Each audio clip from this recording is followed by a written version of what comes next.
Welcome everyone to the Learning to Birth webinar series, where we interview some of the world's most interesting and inspiring advocates and thought leaders in natural birth and pregnancy. Today we have with us the rock star of Bellydance and birth, Maha Musa. Welcome, Maha.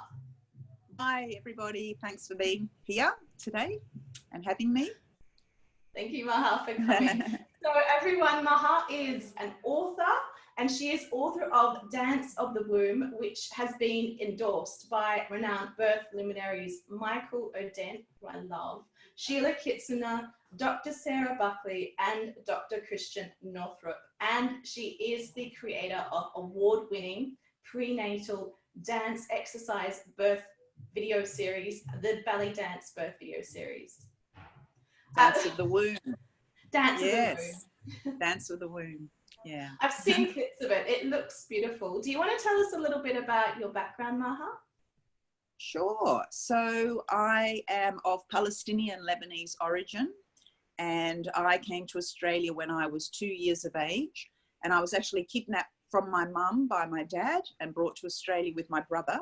So I was kidnapped as a 6-month-old baby and arrived in Australia in 1964 as a 2-year-old. Yes, I am almost 57 years of age. And it was, being estranged from our mum, we knew nothing about our mother. And I ended up in boarding school as a 4-year-old. So I was there, the youngest boarder in Ballarat Girls Grammar, actually, in Victoria. Wow. And my father didn't remarry until I was 7. So from that 6 months of age till 7 years of age, I didn't have a mother. So that really impacted, of course. And then when I was 7, my father remarried an Australian woman, and my mum had been Lebanese, and she was an air hostess, and she was of Christian background, came from a very liberated family. My father's dad was Muslim and Palestinian. We lost everything in Palestine in 1948, so my dad was a refugee. So, coming from this very tumultuous background, and then the story and the journey that I took, as a springboard from loss. So there was a lot of loss in my life.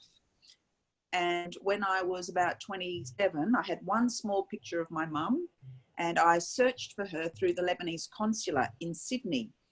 And we didn't think we would find her, but lo and behold, 5 years later, she was actually found in Beirut, which was quite extraordinary. Yeah. And I knew nothing of her, had never spoken to her, had never met her, nothing since that 6 months of age.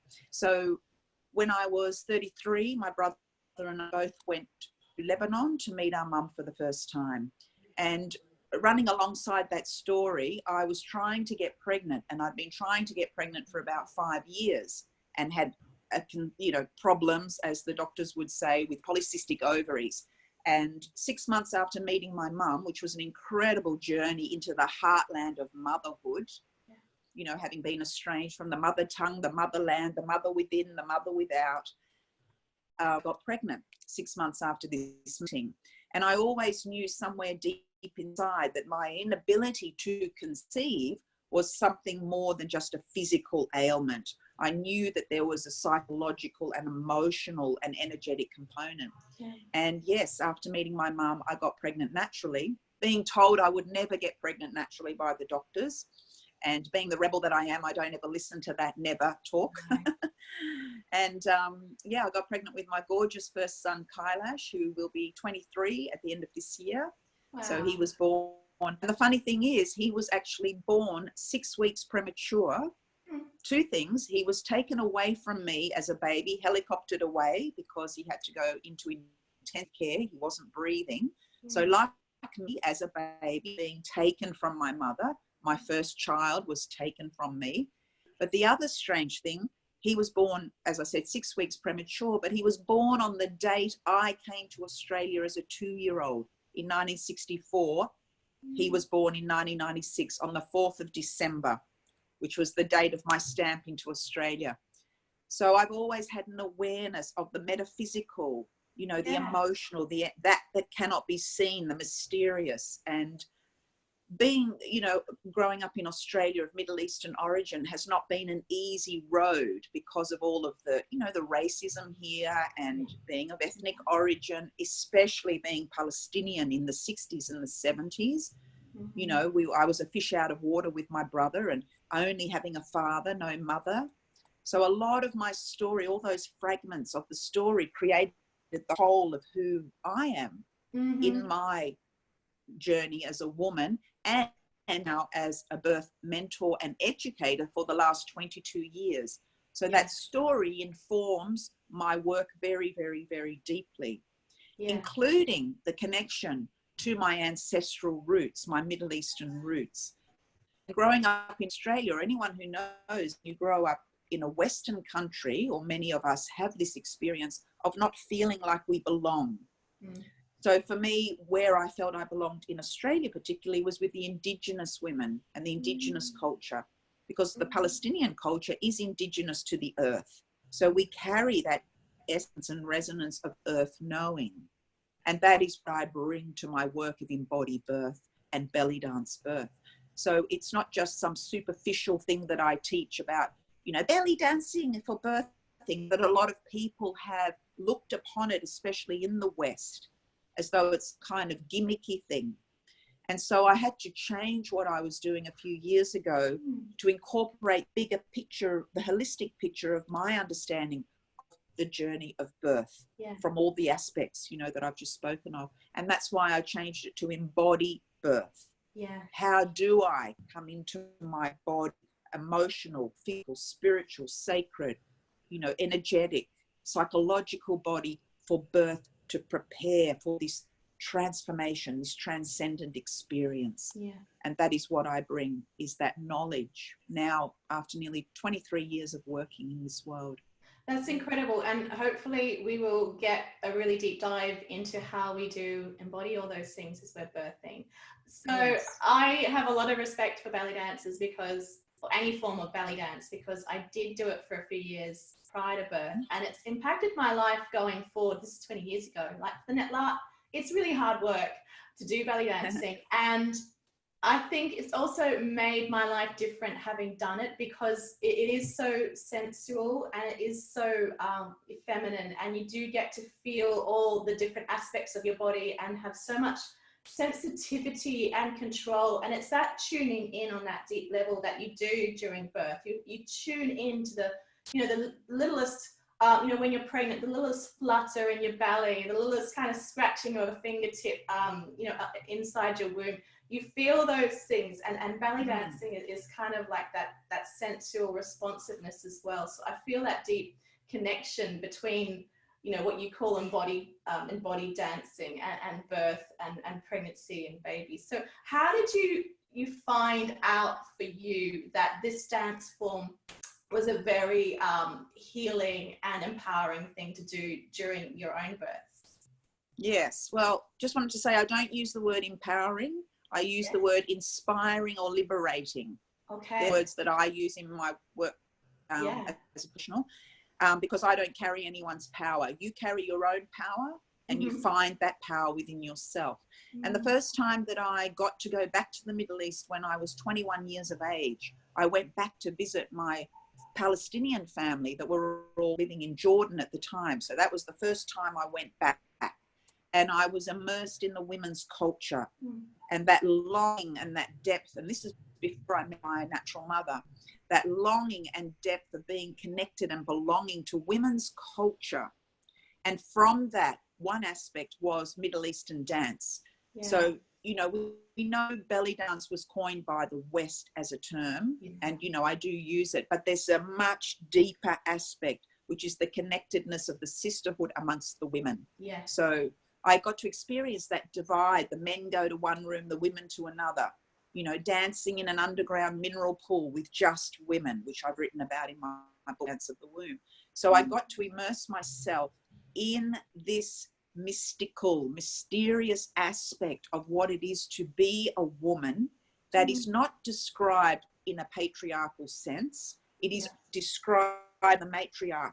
And that is what was missing in my living in Australia. And that's what I reconnected to, that essence of I belong, I'm valuable, I'm important on these rites of passages because women carry it. Yes. Yeah.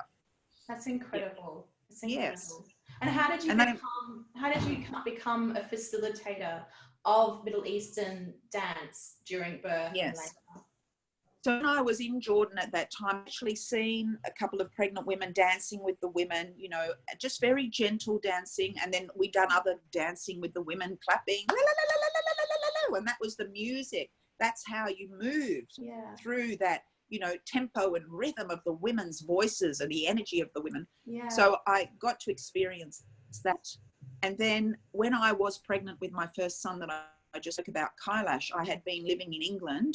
His father was English. We came back to Australia actually to Byron Bay, which we know is a very strong Indigenous spiritual meeting place and birthing place. Yes. And when I arrived, there in 1996, and I'd lived there, I'd lived around Nimbin area before that, but very connected to the earth. And that's what I wanted when I was pregnant with him, that real earthy connection and, you know, the nature connection and the Indigenous connection.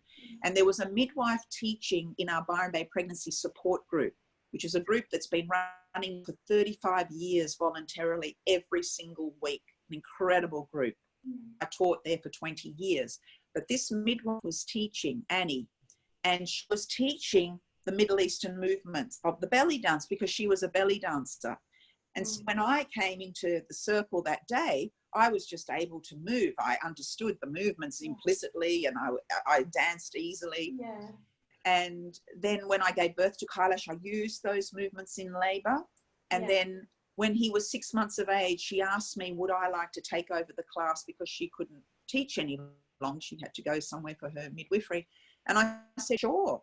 So I stepped into that role without really knowing, but I knew everything. Yeah. And then I just started. I opened up these classes and women would just come and we would just play music. I would have my son on my hip, or when he was crawling, he'd crawl around. So he was a part of that with us. Yeah. And we just play music and gentle dancing, not this cabaret style of belly dancing that people think.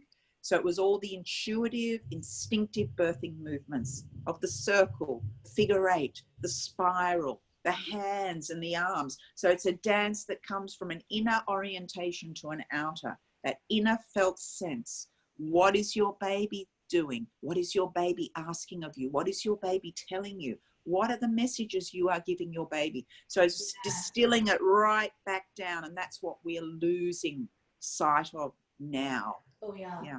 Hopefully we're going to reconnect with it though, with this series and all of the work that you do.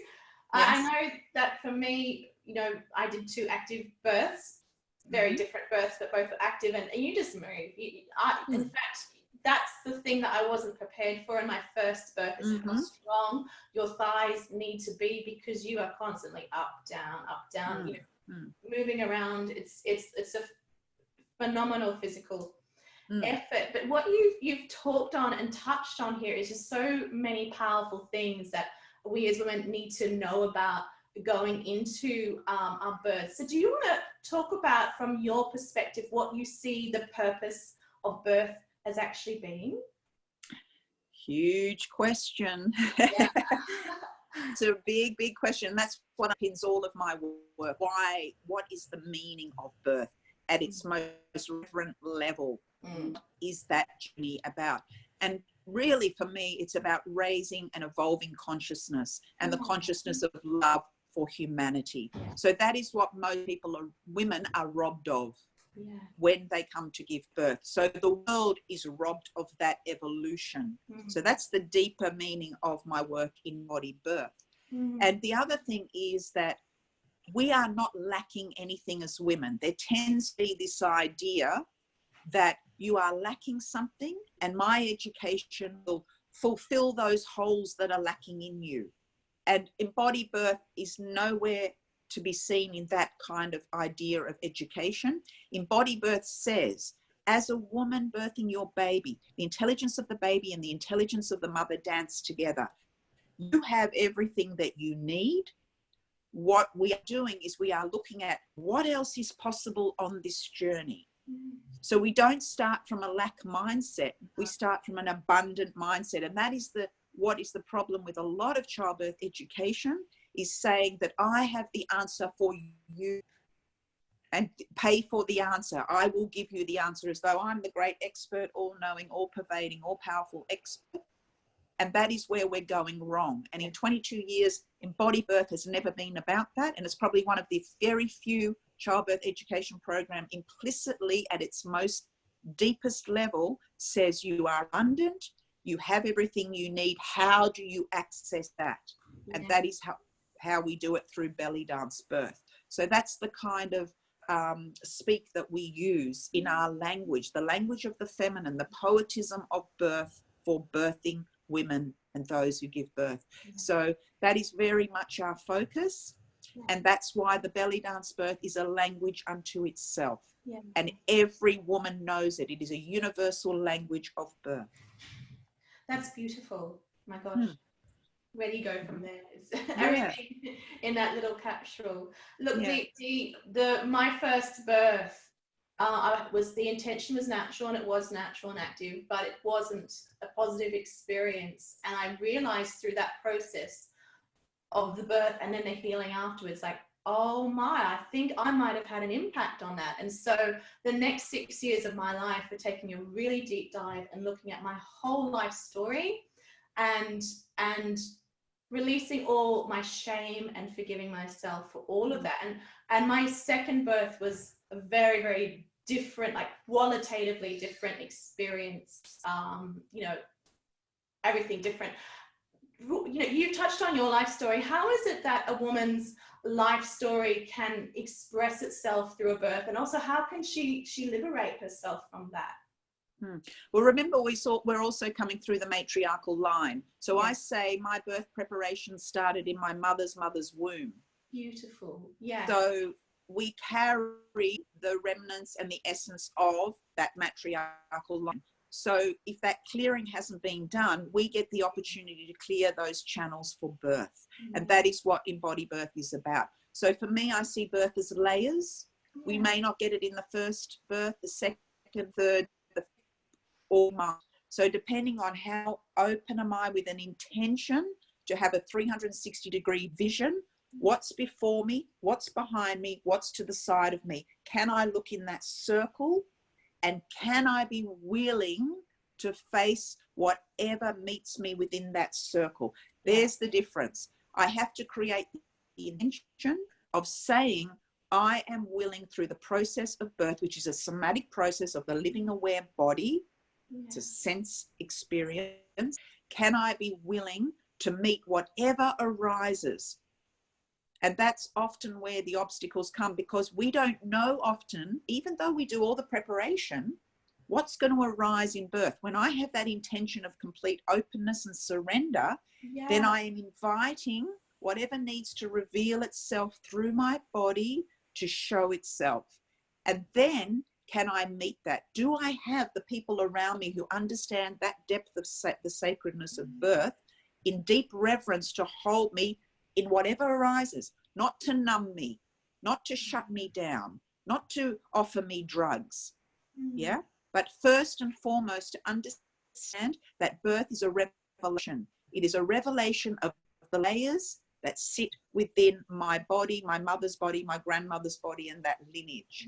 So I am carrying such a huge opportunity to clear channels so my baby doesn't need to go through what we've been through. Absolutely. That's what birth is about. Yeah. That's a fantastic. One of the things. Intention. Yes. And so what is often left out of the equation in childbirth education as well is the mystery of life. So birth is also, I say, my story, my mystery. Yes. I don't know everything. I can't claim to know everything, because when we go to these places of such depth within our bodies, we don't know what's sitting in there that needs to come out. And the most women, when something arises in the birth field, people try to shut it down. And this is the biggest justice that we have around robbing women of their experience. And that is why often women feel a sense of absolute grief after they've given birth with these interventions. Yeah. Because we don't understand the sacred nature of birth. We try to control it. Birth cannot be controlled. You cannot control mystery. Cannot control deep truth. Yes. You to find a way to work with it. And that's what embodied birth is all about. Bringing it right back to that basic understanding. For me, it's a basic understanding. Yeah. When I went into my first birth, I thought of it as a physical process, like baby comes out, you know, and it wasn't until I went through that and the experience, I realized that birth is actually meant to be a healing process. It's not, you know, we have this fear as culturally given to us potentially that birth is something that can hurt us and we're to be afraid of, but actually birth is there to heal us. And but I think that might actually be a bit of a revelation to maybe some of the new mums or women listening to this this particular interview out there.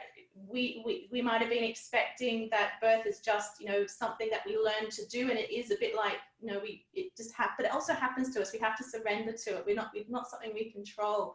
So how can a woman who's for the first time learning that birth isn't it's an active process of you and baby, but it's also surrendering to you and yourself and your life story and your healing and your mothers.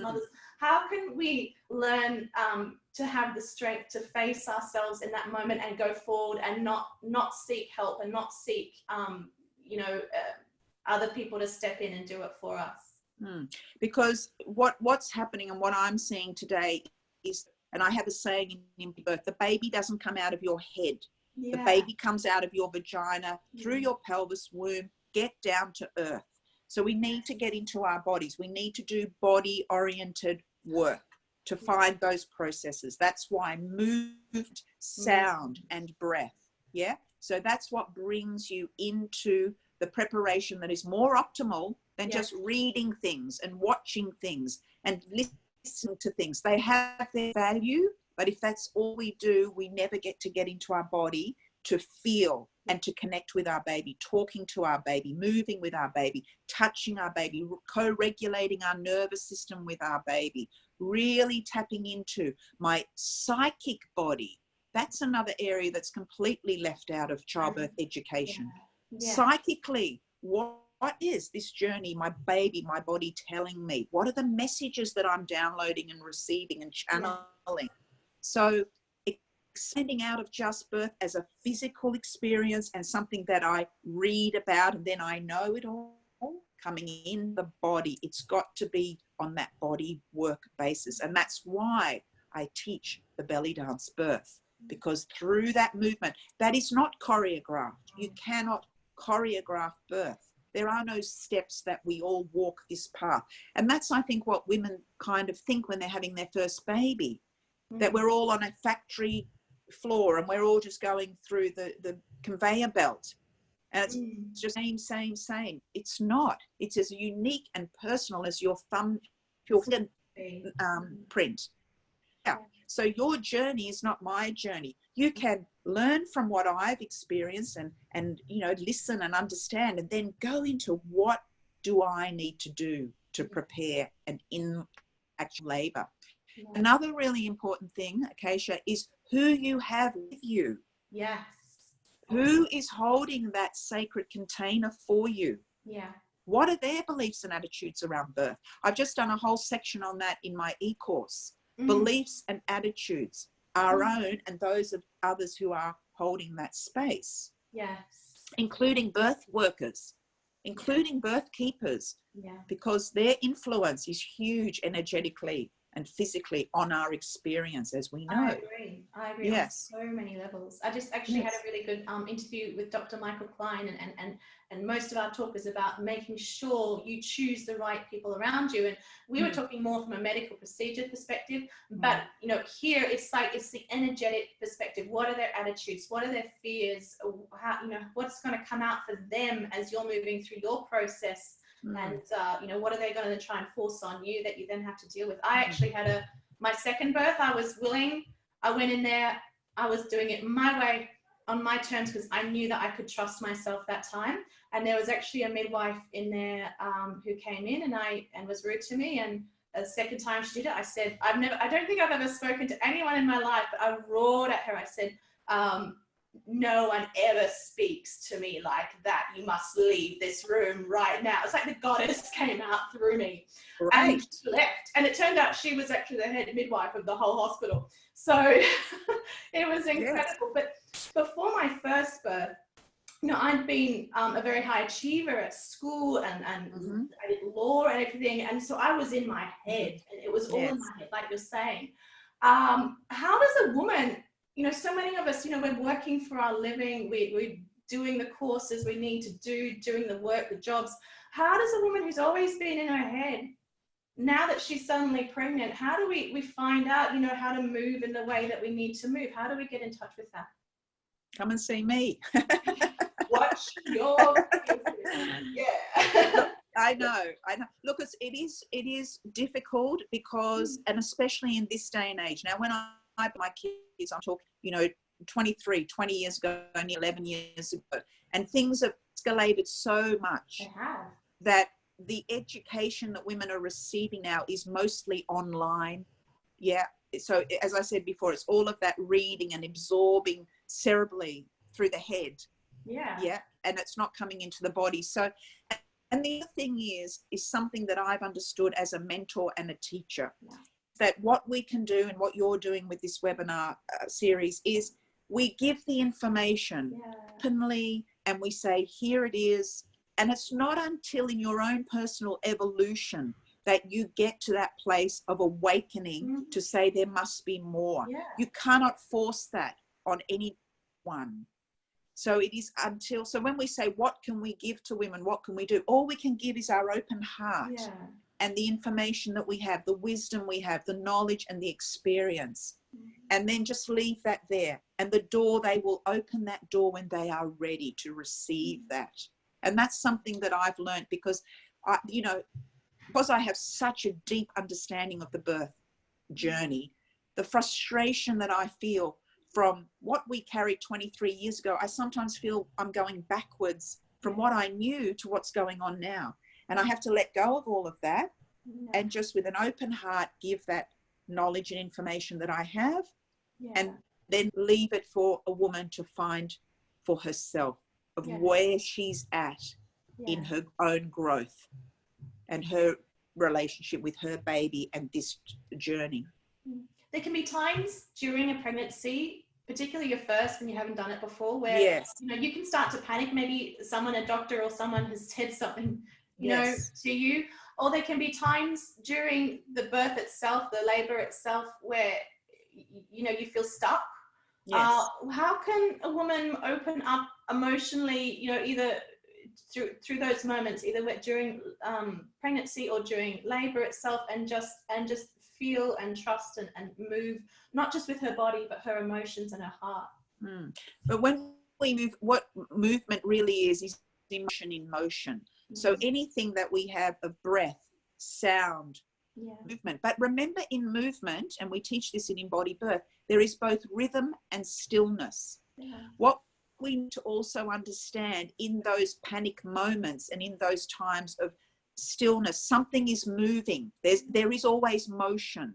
There is something wanting to make its way through us. So if we can understand that this is perfectly okay, and on the other level, unless there's an emergency, and I'm not talking about that, and I would never want anyone to feel that, you know, something terrible's happening and they're just going to sit with it. So, you know, being monitored and being looked after is also a necessity. But when it's an emotional movement, that is actually a sign in our body that something is trying to move through me. Can I face that? Am I willing? I had this happen in my home birth with my third child, my daughter, and I tell this story in my trainings, and, you know, I tell this story a lot because it was so significant a moment in her birth. And I was 46 years of age having a home birth, and my third birth, my last birth, and I was willing to have that 360-degree vision that I spoke about. So I knew whatever rose, I was willing to face myself and the journey. Yeah. And all of my labor stopped. I was in active labor and everything just subdued and stopped. Yeah. And I could feel energetically on a very deep level the abuse of my father, which I had as a child, that had been buried so deeply in the cells of my body and the muscles, and the issues are in the tissues and all of that. I understood that, and I understood that this birth was awakening the aspect that I had suppressed.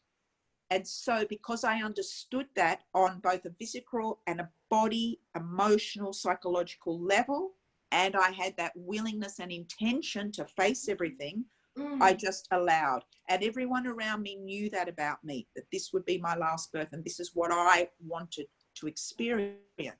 And so the labor stopped and I felt it as a movement through my body, this ball of grief rising up through my body. And I burst into tears and I was sobbing and shaking and crying from the deepest depths of my core of my womb. Yeah. And I allowed it to rise up. Nobody tried to stop me. Nobody tried to do any, numbing of me and my experience. And I remember how that changed me. That experience changed me on a very potent level of understanding what you said before, which I talk about, is birth is not supposed to hurt. It's supposed to heal. And that's where the healing moments come. And I called that, and I talk about it in my training a little bit more deeply, self-generated healing for birth. It is spontaneous healings that arise when the environment holds us in that space, including our inner environment and the external environment.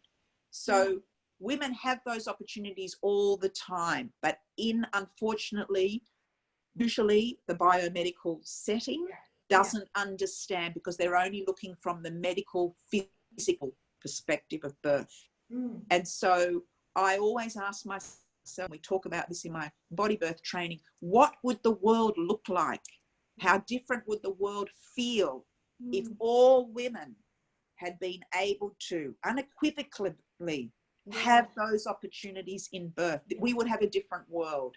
And the baby's experience as well, knowing that they are held in that love state as well.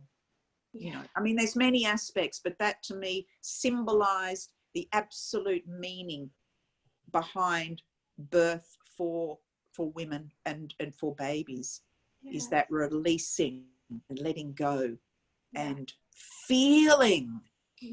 We're so afraid to feel, so we try to numb feelings, and we call it pain. And yes, we can painful sensations, but again, life-giving pain, a pain of purpose. What do I do with that is rising up? Can I sit with it? Can I be in it, immersed in it, in birth? And I always say, Akasha, we have all these modalities, all these somatic modalities, of dance and movement and yoga and massage and body work, to release the emotions held in the body, but we never put birth in that category. I talk about that all the time. Birth is not ever added to that group of ways to release stored emotional traumas. That's incredible. It's incredible. The thing that I knew going into my second birth was that I knew that if I wanted to birth the way I wanted to, I was going to have to relax utterly. And I also knew that from my own, self-exploration, I knew that as long as I held on to trauma, I couldn't relax. And so I had to relax. I had to let it all go. And that relaxation can only happen through that process of self-awareness and forgiveness and letting, lips, throat, pelvis, cervix, vagina. So that's where we work with the belly dance birth movements, exactly that. And that's why the movements are not those stereotypical cabaret style movements. They're all the internal movements that bring awareness to those parts of our body. Incredible. To bring that nervous system into a relaxed place. Now I'm seeing online and it drives me mad. I'm seeing all these dancing for birthing videos and they are full on over the top, you know, shaking and jarring movements. That is not what a woman needs to prepare and to birth with. I know that it's sensational and everyone is individual, but it kind of gives a wrong impression of what we're trying to do on that more sacred level. So as you say, we are relaxing for the purpose of slowing down the nervous system. Yeah. And we slow down that nervous system and we understand the vagus nerve that runs through the body. When we slow that down, the body expands. Yeah. And in that expansion is the language of birth, the language of listening. That's where I can hear my body speak. In that frenetic, frantic movement, I can't hear anything. It's a very different intention. Birth is one of those, the way we move. One of the most probably deepest, like, meditative experiences you have as a human being. Yes. It takes you so deep. What if, let's say you're a birthing mama and people are being impatient with you, or maybe it's like even before your birth and people are saying, you know, get induced or do this, do that, or during your birth. How can a birthing mama just create the space for herself? Like, what does she do if people are impatient? If she is not impatient with herself, that energy of not being patient is the energy that will rise through her body.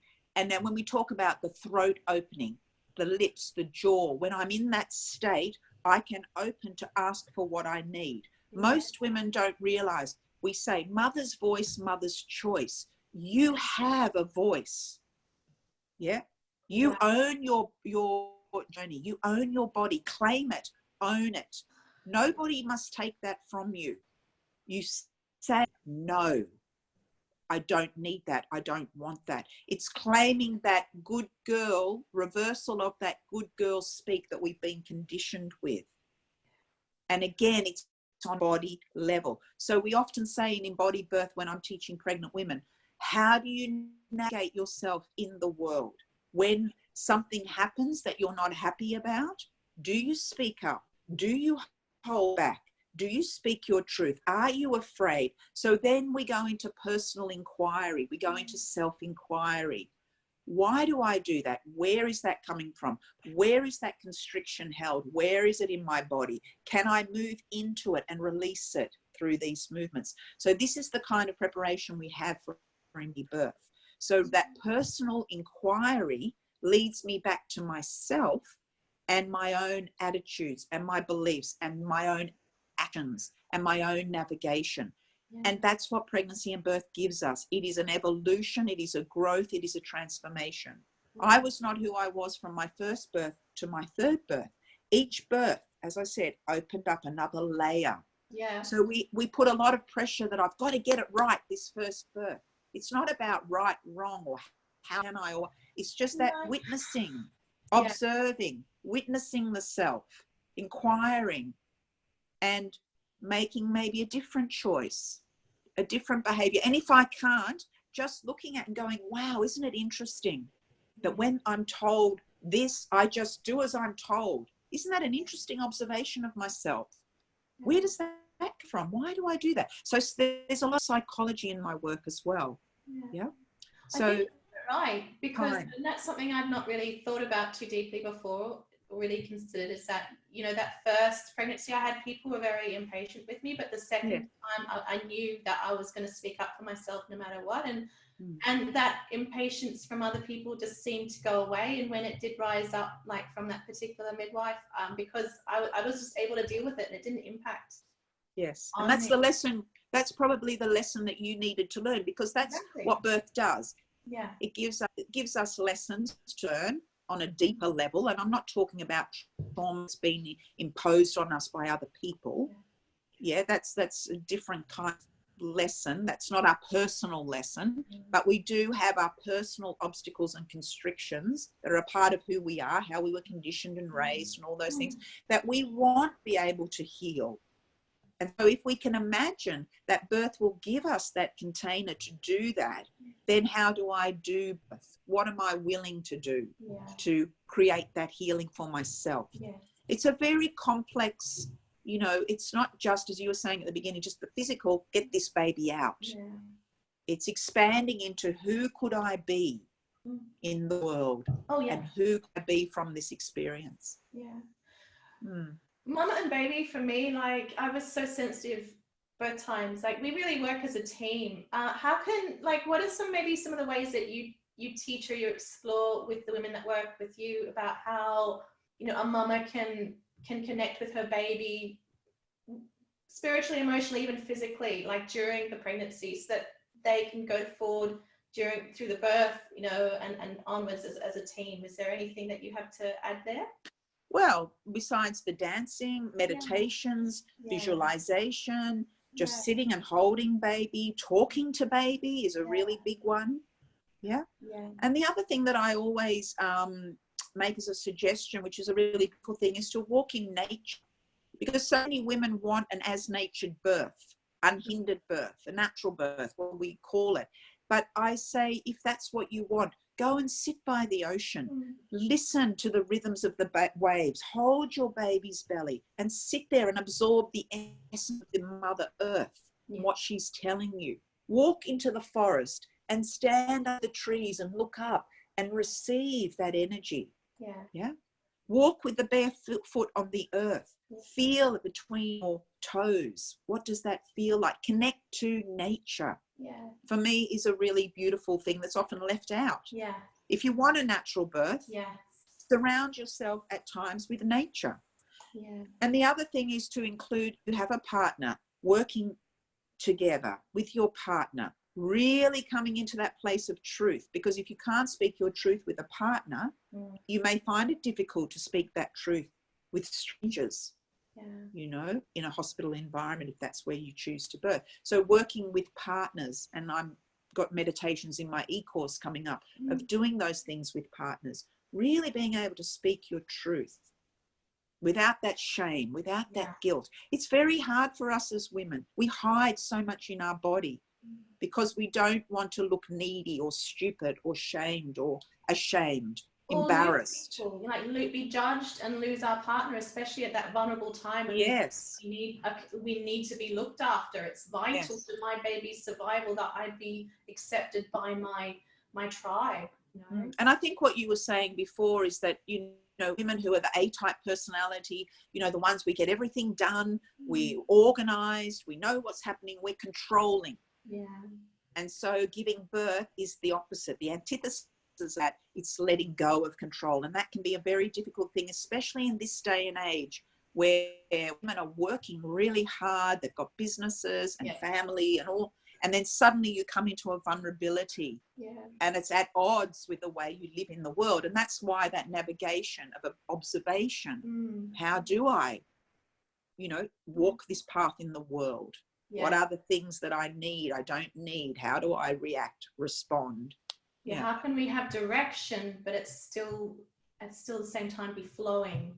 Fluid, yes, a fluid direction. It seems like an you know, opposite. And you know, I talk about embodied birth. Dr. Frederick Laboya, who did a lot of work in the 70s, amazing man. Birth without violence. You know, he says be like a samurai at your center. And I talk about that, be like water that can flow around that center. And that's kind of movements. We're anchored in our body, we're grounded in our pelvis with our baby, but can I flow around that? I guess he was writing it from a male perspective. But that's I do connect with what he said. Do you want to tell us about like your e-courses coming up and your video series? Like, how can women who are listening today and thinking, I need a little bit of this juice, how can they connect with you and learn with you? Sure. Well, I already do have my book, and I've got one here. So on my website, this book is an award-winning book, Dance of the Womb. It's a beautiful book. And I released that when I was pregnant with Amina, my daughter, in 2008. And it's the world first book actually on belly dance for pregnancy and birth. And it's an absolutely gorgeous 280 color page book, being translated into French at the moment. Dr. Michel Audon's publisher. So I'm excited. And the video series as well, Dance of the Womb. So that brings the book to life. All the movements, when I'm 46, you can watch me doing all the movements, and that is as a downloadable on my website. And that also has my home birth film in there. So you can watch me using the movements in the first stage of labor, and all the exercises and a warm up. So they're both really beautiful.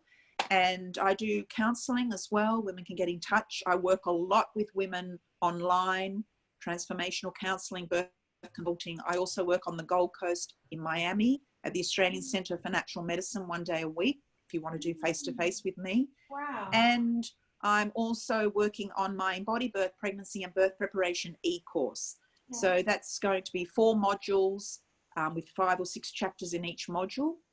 And that will be available end of January. We will do a pre-launch and then be available end of February as our proper launch. So really excited about that, because I can really put all of what we've been talking about into that e-course. And I think what women are looking for is a soothing, reassuring voice of a woman who has walked the path. And for me, at 57 in a couple of weeks, I feel like now I'm 3 years post-menopause. I breastfed my daughter 8.5 years, from 46 till I was 54.5, 1 year post-menopause. I've had 3 all-natural births, no intervention, no drugs, nothing. So I am kind of becoming go-to woman who's walked what I talk about. So there are less and less of us now, actually, who've actually walked these paths, that women are seeking this knowledge. And of course, I draw on my extensive, deep Middle Eastern roots to unlock ancestral wisdom. That is what I do with women. We come and we sit under the roots of the tree, the branches of the tree, and those deep roots, and we explore with truth and trust and an open heart of what's really going on for us outside of the system that is trying to control, to understand that birth is about mystery. So if anyone wants to come and, sit under that tree with me, metaphorically speaking, come and And that's Gold Coast, Australia? Gold Coast, Australia, that's 1 day a week. We're doing a lot there at the Australian Centre for Natural Medicine. It's a lot happening for mothers, pregnancy and birth. Amazing acupuncture, naturopathy, yoga classes, my counselling, women's circles, prenatal, postnatal. It's a beautiful place. And I'm really grateful to be, able to be coming back to community, face to face, as well as online. So my work's a mixture now of online and face to face. Good. I'm going to China in November. I've been extensively to China the last 2 years, and my embodied birth has taken off over there to thousands of women. So I talk, last year I spoke at the Shandong Midwifery Conference, 2,000 midwives, amazing. It's beautiful, the work I'm doing in China. They really get it because they have that energy of work of the Tai Chi and the Chinese medicine, traditional medicine, which my work intersects with as well. So really grateful. Absolutely, all the energetic medicine. If a woman, has a birth after learning through you online and goes, wow, that made a big impact on my life, I want to share it with other people how to do this, is there going to be facilitator training coming up with you in future? Yes, absolutely. So my embodied birth facilitator training is 4-day training. So you become an embodied birth teacher, and you can take that in any way you like, whether you are teaching one-on-one or you're teaching groups of women. Also, you can then become an affiliate of my e-course and do that. So hopefully next year we'll do another one in Australia, looking at Bali the year after, but just get in touch. And sometimes I just do a 1-day workshop as well. So just depending on where I'm at. But next year I think is going to be really concentrating on getting my e-course out there, because I think my words need to really be heard and my essence to be felt, and these movements to be experienced by women, to know that you are not alone, that you know that there is a voice of reassurance for birth there, that there is one there. That's incredible. I think we've had an amazing talk today. We've really only just scratched the tiniest top surface, but I think that if people want to learn more, they can find all your resources, and there will be links to everything that Maha has talked about in the content below. But I would like to ask you a question before you leave, because I would love to hear your perspective on it, because you've touched on it in different ways, but I'd like a rounded kind of like Maha worldview on this. And that is, you know, what is it that you feel like, what is it that unites us as women? Like, why are we meant to be united? Like, what is the essence of that? What is it for? The reason why we should be united? Well, like, what is it that unites us? Like, what can a woman look inside of her to go like, this is me, this is what I am? Like, it's not just a body, you know, it's like part of like my life's journey. Do you have any thoughts on that? Well, I think for women to be united, I think we need to really love one another. Yeah. And that love starts with ourselves. And, you know, we bandy around the word self-love a lot. And to actually love yourself means I have to really face the obstacles of that loving myself. And I think that's the first step, that once women can really, truly, authentically unite with that sense of love of self, that is when that gets rippled out into the world and we truly unite with one another. Yeah. Because unless I can truly love myself and face all of those difficulties and constrictions in myself, that takes a lot of work to do.